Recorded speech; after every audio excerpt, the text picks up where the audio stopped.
Salut à tous, aujourd'hui on se retrouve pour l'épisode numéro 88 de l'After Zappimage. On va débuter avec une déclaration de l'entraîneur parisien Unai Emery. Il nous dit: ce soir c'était un bon exemple de comment partager les choses à l'intérieur du terrain. Cavani a tiré le penalty, Neymar a fait un but et une passe décisive. C'est vrai, le match du Paris Saint-Germain qui s'est imposé 2-0 face à 3. Voilà, on a vu de belles choses de la part des Parisiens qui ont eu un petit peu de difficulté à marquer le premier but, assez souvent comme ça. Pour le Paris Saint-Germain, dès qu'il y a le premier but qui est marqué, après ça s'enchaîne, même si hier ça s'est arrêté à 2. On a vu un Neymar assez entreprenant, il a perdu pas mal de ballons. Voilà, c'est un joueur qu'on connaît, il est comme ça, c'est son style de jeu, il va perdre pas mal de ballons parce qu'il ose beaucoup. Mais voilà, hier il a quand même marqué le but du 1-0, parce que Paris était toujours à 0-0, il avait pris ses responsabilités, il a tiré de loin à peu près des 20 mètres, il me semble, une frappe à terre très bien placée, ça a fait but, et après il a offert le deuxième but à Cavani sur une très belle passe décisive en retrait. Et Cavani, lui aussi, il a eu un penalty que Neymar lui a laissé tirer. Cavani, il a raté ce penalty. En tout cas, encore une fois, une belle preuve que le Paris Saint-Germain est largement supérieur à toutes les équipes de Ligue 1. Ensuite, on voit que le FC Nantes s'est imposé 1-0 contre Monaco grâce à un but de Lima à la 93e minute. Les Monégasques peuvent avoir des regrets. Oui, je pense qu'ils peuvent avoir des regrets parce que voilà, à la 93e minute, tu sais que tu tiens un point. Tu n'as pas le droit de faire des erreurs défensives comme ils l'ont fait sur le corner où ils ont eu beaucoup de mal à se dégager, les Monégasques.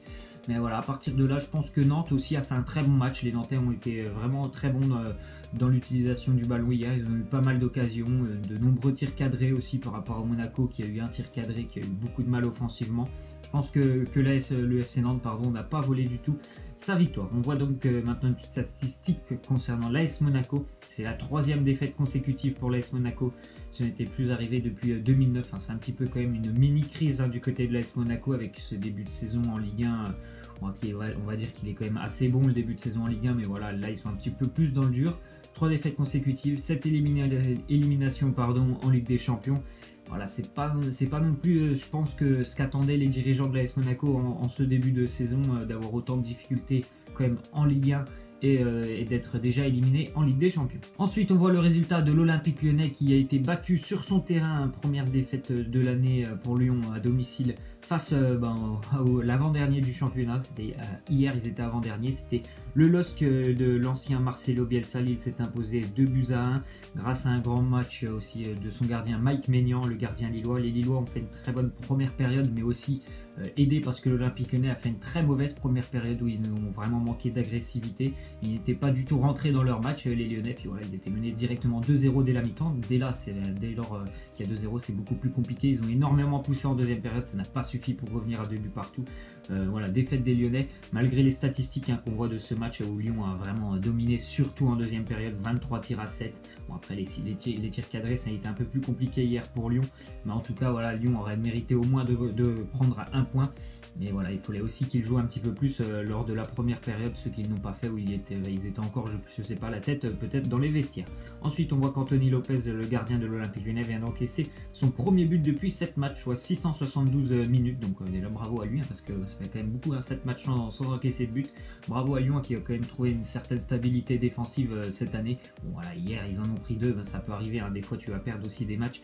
Mais voilà, je trouve que cette année c'est quand même vraiment intéressant ce qui se passe à Lyon, que ce soit offensivement et défensivement. On voit en plus que Nabil Fekir il a reçu son trophée du meilleur joueur de Ligue 1 pour le mois d'octobre, amplement mérité ce trophée pour Nabil Fekir qui a vraiment illuminé le mois d'octobre, notamment aussi par ses performances assez incroyables lors du derby face à Saint-Etienne. Bravo à lui pour ce mois et j'espère qu'il va pouvoir continuer comme ça toute l'année. Ensuite, on voit une statistique qui concerne le FC Metz, le bon dernier de Ligue 1, le FC Metz qui possède désormais la plus longue série de défaites d'une équipe à domicile dans l'histoire de la Ligue 1. 8 matchs à domicile pour les Messins cette année, 8 défaites, c'est quand même assez compliqué pour les Messins. À mon avis, les Messins vont rejoindre tout droit la Ligue 2. Encore une fois, hier à domicile, nouvelle défaite face à l'Olympique de Marseille. Vous voyez la petite image, l'Olympique de Marseille qui monte sur le podium et qui s'empare même de la 2e place du classement de Ligue 1. Voilà, match très normalement dominé par Marseille. Et voilà, très belle victoire de la part de l'OM, 3-0. Ça fait maintenant 9 matchs consécutifs en Ligue 1 sans défaite pour l'Olympique de Marseille. D'ailleurs, on voit l'équipe type de cette journée de Ligue 1 qui est vraiment représentée notamment par les joueurs de l'Olympique de Marseille. Sakai, Amavi, on peut citer aussi Luis Gustavo et ainsi qu'un excellent, comme d'habitude, Florian Thauvin. Après voilà, vous voyez le gardien Mike Maignan de Lille, Thiago Mendes, le milieu de terrain aussi de Lille. Voilà, il y a des équipes qui sont vraiment très représentées sur cette journée de Ligue 1. Ensuite, on voit le récapitulatif de cette journée de Ligue 1 qui avait commencé mardi. Strasbourg-Caen 0-0, Amiens qui a battu Dijon 2-1. Gros début de saison, des Picards et des promus amiénois. Bordeaux s'était relevé un petit peu après sa série noire 3-0 face à Saint-Etienne. Nantes a battu Monaco 1-0. Rennes s'est imposé à Angers 2-1. Angers qui est maintenant 19e. Toulouse a perdu encore une fois à domicile face à Nice 2-1. Ensuite, on voit que Antoine Griezmann a posé une sorte d'ultimatum au FC Barcelone pour son éventuel transfert, et il espère que voilà, le Barça va pouvoir payer 100 millions d'euros et lever sa clause de départ du côté de l'Atlético Madrid. Il a fait part maintenant de ses envies de départ du côté de l'Atlético. Il espère rejoindre le FC Barcelone, mais si l'offre du FC Barcelone n'arrive pas du côté de Madrid, il pense toujours à Antoine Griezmann, son club de cœur, on va dire, un club qu'il apprécie énormément, Manchester United. On sait que l'année dernière, il était tout proche de rejoindre Manchester United. Donc si le Barça ne fait pas le boulot, et visiblement le Barça est plus intéressé peut-être par Coutinho à l'heure actuelle, et bien sûr qu'Antoine Griezmann va pouvoir se diriger aussi du côté de Manchester. Ensuite, on voit les statistiques d'Olivier Giroud qui a inscrit son 16e but en Première Ligue en tant que remplaçant. C'est le 4e plus haut total de la Première Ligue. Bravo à Olivier Giroud quand même, qui continue d'être performant sur le terrain. Arsenal s'est imposé 5-0 hier face à Huddersfield.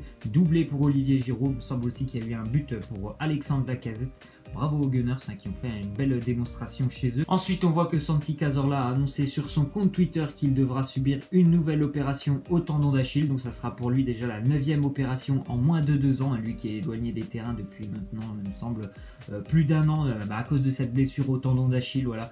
Je ne sais pas si vous avez vu, vous pouvez aller voir sur internet la photo de son tendon d'Achille. Il a une énorme cicatrice. Je crois d'ailleurs qu'il a perdu plus de 8 cm ou 9 cm de son tendon d'Achille. Donc c'est assez incroyable. Pourtant, il continue de garder la foi et la force.